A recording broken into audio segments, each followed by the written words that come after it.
하나님은 나와 여러분을 사랑하십니다. 그리고 그 사랑이 지금 나와 여러분을 붙들고 계십니다. 프랑스에서 93살 잡수신 할아버지가 코로나19에 감염되었습니다. 유럽뿐만 아니라 전 세계에서 93살 잡수신 할아버지가 과연 코로나19를 이길 수 있느냐 초미의 관심사였습니다. 그런데 이 할아버지는 결국 완치 판정을 받고 퇴원하게 되었습니다. 그럴 때 이제 병원에서 진료비 청구서가 나가서요. 그 청구서를 받아든 할아버지가 그냥 눈물만 흐르고 있었습니다.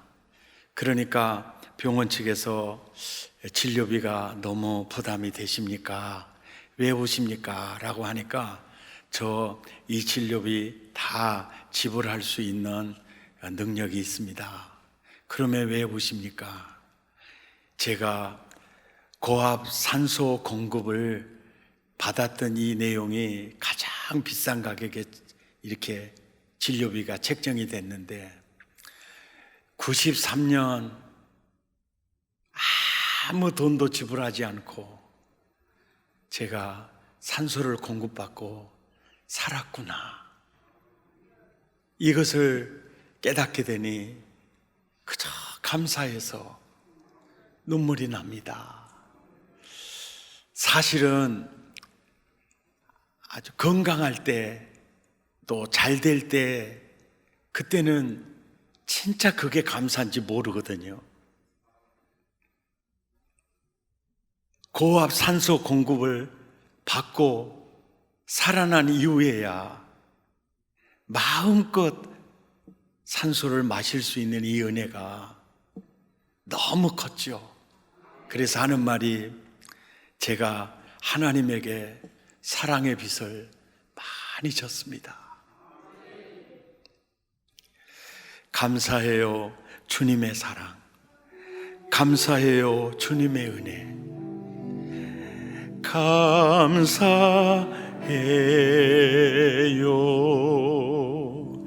주님의 사랑. 감사해요,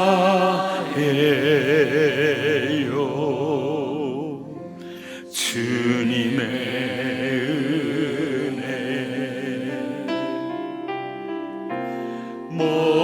목소리 높여 주님을 영원히 찬양해요. 나의 전부이신 나의 주님. 오늘 본문의 말씀은 바울 사도가 이스라엘 백성 출애굽해서 광야 40년 동안 그들을 훈련하는 과정에 물이 없을 때 그들은 원망했고 먹을 음식이 없을 때 그들은 원망했고 원수를 만날 때 그들은 원망했고 그때마다 하나님께서 마음 아파하신 거죠. 야야, 너희들 그렇게 살면 안 돼. 그래서 결국은 그들이 멸망당한 이유가 바로 원망하다가 멸망당했다. 그 출애굽의 역사적 사건을 바울이 가지고 와서 우리에게 전해주면서 이것은 과거 역사로 끝난 사건이 아니고 오늘을 사는 우리에게 본보기가 되고 거울이 되는 사건이다. 그러니까 하나님이 선택받은 선민들을 훈련하는 교과 과목에서 감사가 아주 중요한 훈련 과목이었다는 거죠. 이 성경을 자세히 보면요, 원망이라는 단어 멸망, 또 원망이라는 단어 멸망이라는 단어. 그러면서 이 말씀을 묵상하면서 딱 머릿속에 떠오르는 생각이 뭐냐면, 원망하는 게 멸망을 받을 정도로 큰 죄인가, 이 의문부호가 떠오르더라고요. 아니, 원망하는 게 멸망받을 정도의 그 정도의 죄인가, 이런 의구심이 들어요. 그래서 이 말씀을 깊이 묵상해 보니까, 그래서 그렇구나. 그들이 원망했다는 것은 하나님을 잊었다는 증거입니다. 그리고 하나님의 사랑, 하나님의 계획 불신했다는 증거입니다. 그리고 원망했다는 것은 하나님의 계획을 신뢰하지 않는다는 증거입니다. 그리고 지금도 놀라운 계획을 가지고 우리를 사랑하신 그 사랑이 지금도 이 광야에 한날 한순간도 버린 적이 없잖아요. 떨어진 적이 없잖아요. 그 사랑을 무시하는 증거가 되었죠. 한마디로 말해서 원망하는 증상이 바로 그 속에 하나님이 계시지 않은 거였습니다. 믿음이 없었던 것입니다. 예. 이 불신앙이 증거가 원망이었던 겁니다. 네 속에 하나님이 어디 있니? 네 속에 믿음이 어디 있니? 너희는 나를 잊었다. 하나님의 계획도 잊었다. 하나님의 사랑도 완전히 잊었다. 멸망받기에 합당하다, 이거였죠.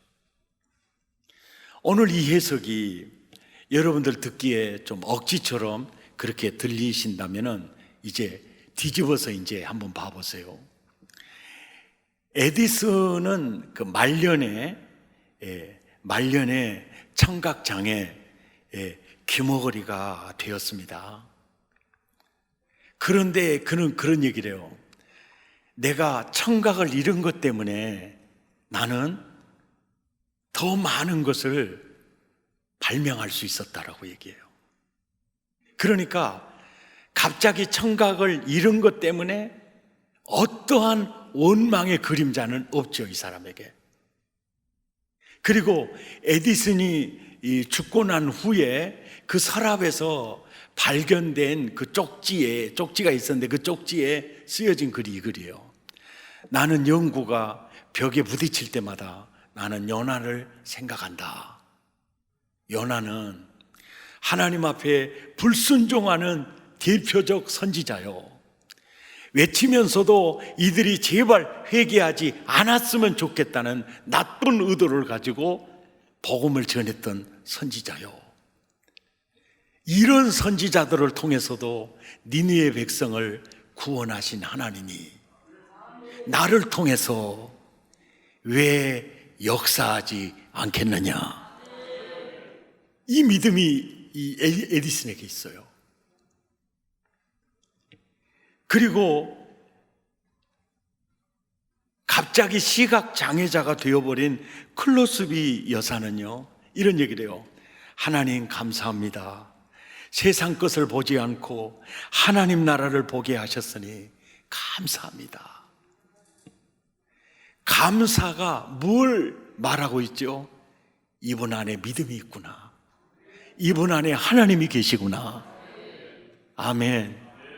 서울 사랑의 교회 찬양대 그까지 봉사하다가 암으로 낙원으로 이민 가신 탤런트 김자옥 권사님, 그 해맑은 미소 기억나시죠?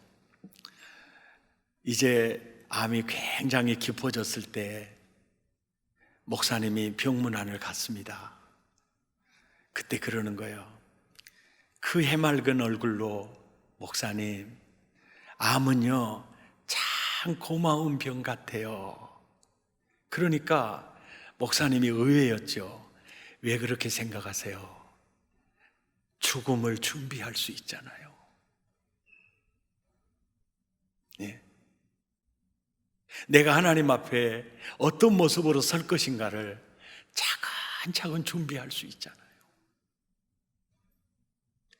이게 뭘 말해주는 거죠? 이분 안에 주님이 계시구나. 이분 안에 믿음이 있구나. 그 증거예요.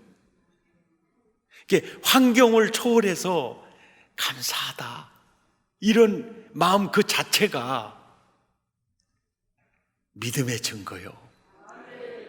내 안에 주님이 살고 계시다는 증거이죠.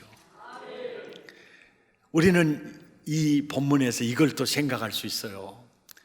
왜 하나님께서 선민 수업을 하면서 원망하지 마라, 원망하지 마라, 원망하다가 다 멸망받았다, 너희들 원망하지 마라, 왜 이렇게 강력하게 말씀하실까? 묵상해 봤더니요, 원망하면요 사람이 불행해져요. 그리고 그 인생이 지옥이 돼버려요. 아무리 넓은 집에서, 아무리 고급 세단을 타고 남들이 부러워해도요, 본인의 마음에 원망이 넘쳐 흐르잖아요. 그 인생 지옥입니다. 그런데 굉장히 힘겹게 하루하루를 지내는 사람도요, 감사가 넘치면요, 감사가 넘쳐 흐르면 행복하고요, 그 인생 자체가 하나님 나라예요. 아멘. 그러니까 너희를 향한 나의 생각은 토부야, 토부. 나의 평생의 선하심, 토부하심과 헤세드가 나를 떠나지 않으니 여호와께 감사하리로다. 감사하리로다. 이게 감사와 토부와 헤세드가요, 이게 뗄 수 없는 이 한 단어예요. 원망하지 마라. 왜? 원망하면 네 인생 지옥 된다. 환경을 초월해서 감사하면 네 인생 천국이다. 그러니까 너는 내 아들이야. 내 아들처럼 살려면 원망의 그림자는 없어야 돼. 일본의 유명한 신학자 우찌무라 간조는 하나님의 저주가 있다면 그것은 질병도 아니고 실패도 아니고 그리고 사람에게 배신당하는 것도 아니다. 하나님의 저주 세 가지가 있으니 첫째는 하나님이 믿어지지 않는 것이요, 둘째는 성경을 보아도 하나님의 말씀이 들려지지 않는 것이요, 셋째는 어떤 일에도 감사한 마음이 생기지 않는 것. 이것이 하나님의 저주다. 세 가지잖아요. 사실 하나입니다. 하나님이 믿어지지 않으면 하나님 말씀이 들려지지 않습니다. 믿음이 없으면 감사할 수 없습니다. 이건 세 가지가 아니라 한 가지입니다. 오늘은 오래전에 세상을 떠나신 장영희 교수님의 에세이 글로 설교를 마무리하려고 합니다. 장영희 교수는 서강대에서 공부하고 미국 뉴욕 주립대학에서 박사학위를 받고 서강대에서 이제 교수로 재직하는 중에 2001년에 이제 유방암이요, 태어날 때부터 소아마비로 태어나서 목발을 의지하며 사는 한 여인인데 유방암을 2001년에 걸리고요, 그 다음에는 척추암을 걸리고요, 그리고 그 다음에는 간암으로 9년 동안 투병하다가 낙원으로 이민을 가신 분이세요. 그가 세상을 달리했을 때 국내 매스미디어에서는요, 대서특필 보도를 한 바 있는 그 장애인의 희망이었고, 또 그의 글을 통해서 많은 사람들의 심금을 울린 작가이기 때문에 굉장히 큰 슬픔이 있었죠. 오늘은 그의 글을 제가 하나 소개하겠습니다. 제목은요, 하필이면이라는 단어입니다. 왜 하필이면? 왜 하필이면? 몇 년 전인가 10대들이 즐겨 부르던 유행가 중에 머피의 법칙이라는 노래가 있었다. 확실히 기억은 안 나지만 기사가 대충 이랬다. 화장실에 있으면 휴지가 없고, 휴지가 있으면 화장실이 없고, 미팅에 가도 하필이면 제일 마음에 안 드는 애랑 파트너가 되고, 한 달에 한 번 목욕탕에 가도 하필이면 그날이 정기 휴일이고, 등등 무슨 일이든 어차피 잘못되게 마련이다라는 머피의 법칙을 코믹하게 묘사하고 있다. 이 노래에 나오는 하필이면, 하필이면이라는 말은 분명히 왜 나만은 이라는 의문을 전제로 한다. 그러니까 남의 인생은 별로 큰 노력 없이도 모든 일이 잘 되어 갈 뿐더러 가끔은 호박이 넝쿨째 글로 오는 것 같은데, 왜 하필이면 내 인생만은 아무리 길을 쓰고 노력해도 걸핏하면 일이 꼬이고, 그래서 공짜 호박은커녕 내 목도 제대로 못 챙겨 먹기 일쑤냐는 것이다. 그런데 억울하기 짝이 없는 것은 그게 내 탓이 아니라는 거다. 순전히 운명적인 불공평으로 인해 다른 이들은 벤츠를 타고 탄탄대로를 가는데 나는 펑크난 딸딸이 고물차를 타고 비포장 도로를 가고 있는 것이다. 아닌 게 아니라 하루하루 살아가면서 나도 머피의 법칙을 생각할 때가 많다. 한 예로 내 옆에 고리에는 겉으로는 구별이 안 되는 열쇠 2개가 달려있다. 하나는 연구실 열쇠요, 하나는 과 사무실 열쇠다. 과 사무실 앞에 서서 둘 중에 하나를 선택해서 꼽아보면 바로 연구실 열쇠가 나오고, 그래서 다시 또 열쇠를 꼽으면 그것이 과 사무실 열쇠였다. 연구실 앞에 서면 또 열쇠 둘 중에 딱 찍은 게 또 과 사무실 열쇠고, 또 두 번째 열쇠가 내 연구실 열쇠였다. 자, 확률로 따지면, 수학적으로 볼 때 확률로 따지면 반반이 되어야 맞는데, 왜 하필이면 10에 9은 틀리냐? 그뿐인가? 하필이면 큰 맘 먹고 세차한 날은 갑자기 맑은 하루에서 비가 내리고, 무엇을 사기 위해 줄을 서면 바로 내 앞에서 매진되고, 더욱이 얼마 전에는 길거리를 걸어가다가 내 어깨에 새똥이 떨어지는 일도 있었다. 나는 막연자실 한동안 서서 나의 하필이면의 운명에 경악했다. 1천만 서울 인구 중에 새똥 맞아본 사람은 아마 손가락으로 꼽을 정도 있을진데, 왜 하필이면 그게 나냐? 물론 이보다 더 중요하고 근본적인 하필이면도 있다. 남들은 멀쩡히 잘도 걸어 다니는데 왜 하필이면 나만 목발에 의지해야 하고, 어떤 사람은 펜만 들면 멋진 글이 술술 잘도 나오는데 왜 하필이면 나만 이 짤막한 글 하나 쓰면서도 머리를 벽에 박아야 하는가? 그렇다고 다른 재주가 있느냐 하면 노래, 그림, 손재주 그 어느 것 하나 내세울 게 없다. 하나님은 누구에게나 나름대로 재능을 골고루 나눠 주신다지만 아무리 생각해도 하필이면 나만 깜빡하신 듯하다. 언젠가 치과에서 본 여성지에 모 배우가 화장품 광고 출연료로 3억 원을 받았다는 기사가 실려 있었다.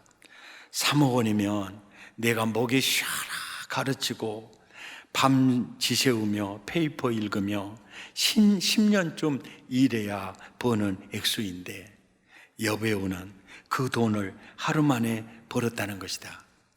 그건 재능이나 노력과는 상관없이 오로지 타고난 생김새 때문에, 그렇게 나의 의지와 상관없이 일어난 일 때문에 불이익을 받는다는 건 아무리 생각해도 불공평한 일이다.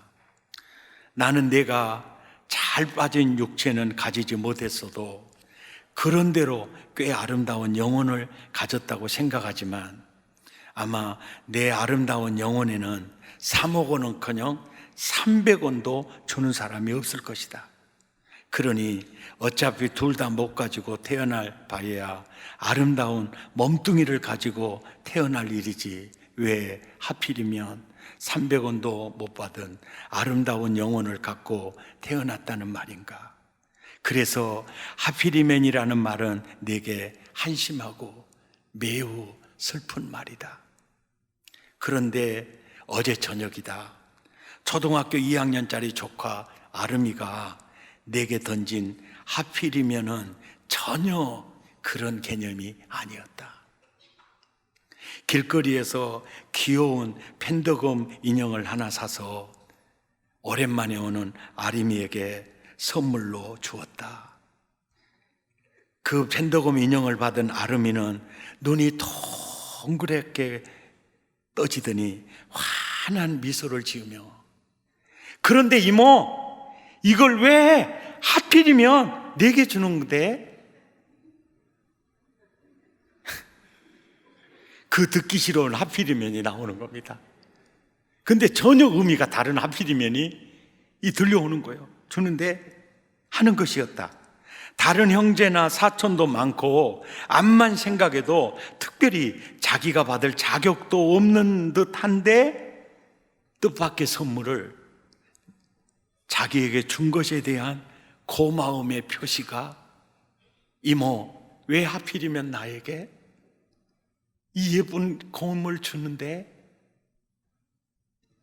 미국에 살다 와서 우리말이 아직 서투른 아름이가 하필이면이라는 말을 부적합하게 쓰는 경우이지만 아름이처럼 하필이면을 좋은 상황에 갖다 붙이니 너무 좋은 말이다는 거예요. 그래서 결심했다. 이제는 하필이면을 좋은 상황에 갖다 붙이자. 나의 하필이면 운명도 갑자기 찬란한 빛을 발하기 시작한다는 것을 그때 나는 깨달았다. 이제는 내가 쓰는 하필이면은 부정적인 의미의 하필이면이 아니다. 말은 똑같은 하필이면이지만 나의 하필이면은 이제는 긍정적인 의미다. 이걸 바꿨어요. 도대체 내가 무슨 착한 일을 했다고 하필이면 이렇게 훌륭한 부모의 그늘 아래서 내가 태어났단 말인가? 왜 하필이면 좋은 부모도 있지만 좋은 형제 자매들 속에 내가 자랄 수 있었단 말인가? 아무리 노력해도 홀벗고 굶주리는 사람들이 그토록 많은데 왜 하필이면 내가 무슨 권리로 먹을 것 입을 것 걱정 없이 편하게 살고 있는가? 나보다 머리 좋고 공부 열심히 하는 사람들이 얼마나 많은데 왜 하필이면 내가 똑똑한 학생들을 가르치고 있는가? 게다가 실수투성이 아나무인인데다 남을 위해 하는 일이라고는 하나도 없는 나 장영이를 하필이면 왜 많은 사람이 도와주고 사랑해 주는가? 우리 어머니 말씀으로 양순하고 웃기 좋아하는 나의 성격 때문이라는데, 그렇다면 잘 빠진 육체보다 아름다운 영혼을 타고난 것이 얼마나 다행인가? 하필이면의 이중적 의미를 생각하니 내가 지고 가는 인생의 짐이 남의 짐보다 무겁다고 아우성쳤던 이 좁은 소견이 오늘은 한없이 부끄럽게 느껴진다. 하필이면의 부정적 의미를요, 긍정적 의미로 뒤집어 버리니까요, 이 여인은 세상이 달리 보이더라는 거예요. 자기 인생이 달리 보이더라는 거예요. 원망의 요소가 감사의 요소로 뒤집어지더라는 거예요. 저주의 의미가 복의 의미로 뒤집어져 버리더라는 거예요. 불행의 요소가 행복의 요소로 변화돼 버리더라는 거예요. 아, 이래서 주님은 너는 절대 원망하지 마라. 원망하고 불평하지 마라. 왜 하필이면 부정적 의미로 사용된 이 단어가 긍정적 의미로 바꿔버리면 이 여인이 깨닫는 거예요. 이 작가가 깨닫는 거예요. 세상이 달라지더라. 아, 이래서 주님은 원망하는 인생 되지 말고 너 감사하면서, 범사에 감사하면서 살아라. 이게 뭐요? 나는 네가 천국 되기를 원한다. 하나님 나라 모델하우스 되기를 원한다. 인격은요, 감사로 결정됩니다. 얼마나 가졌느냐, 그게 중요하지 않습니다. 얼마나 감사하느냐입니다. 아무것도 없어도요, 감사합니다. 내 잔이 넘칩니다. 그 사람이 진짜 부자입니다. 많은 걸 가지고 살아도요, 감사가 없으면요, 그건 가난한 사람이에요. 신앙 지수는요, 감사에 달려 있습니다. 행복 지수도 감사 지수에 달려 있습니다. 왜 하필이면 나 같은 사람에게 이런 은혜를 주셨을까? 항상 왜 하필이면, 왜 하필이면, 왜 설교 듣고 계세요? 왜 하필이면, 왜 하필이면, 아멘 하지 말고 따라서 하세요. 왜 하필이면, 왜 하필이면, 할렐루야. 이게 은혜예요. 예, 의미를 뒤집어 버리면 그게 천국이 되는 거죠. 찬양하십시다. 지금까지 지내온 거 주의 크신 은혜라.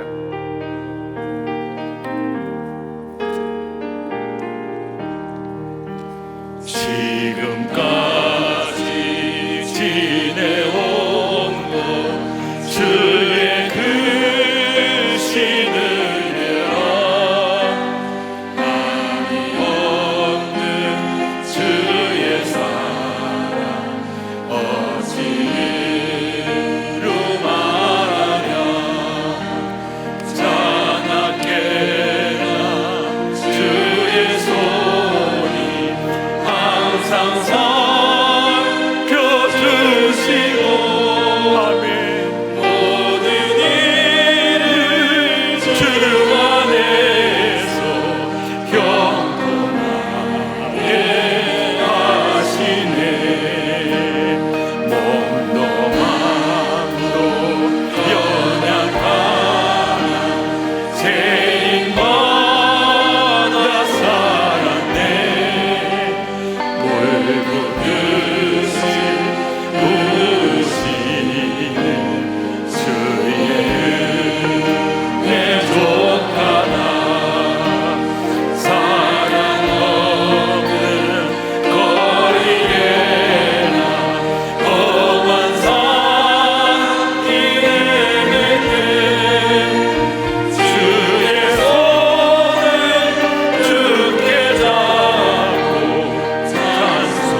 기도하겠습니다.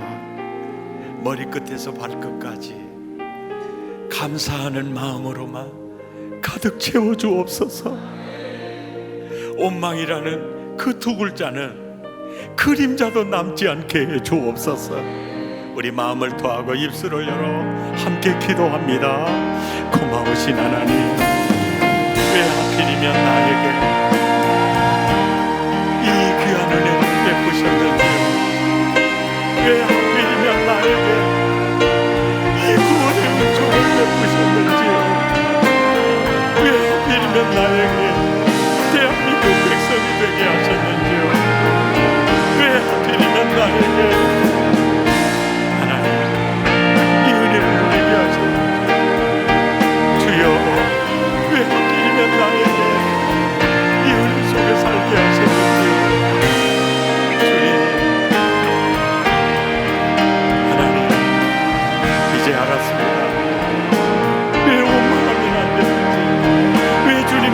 이렇게 다루고 계시니 이제 알았습니다. 주여, 이제 알았습니다. 왜 주님이 이렇게 귀하게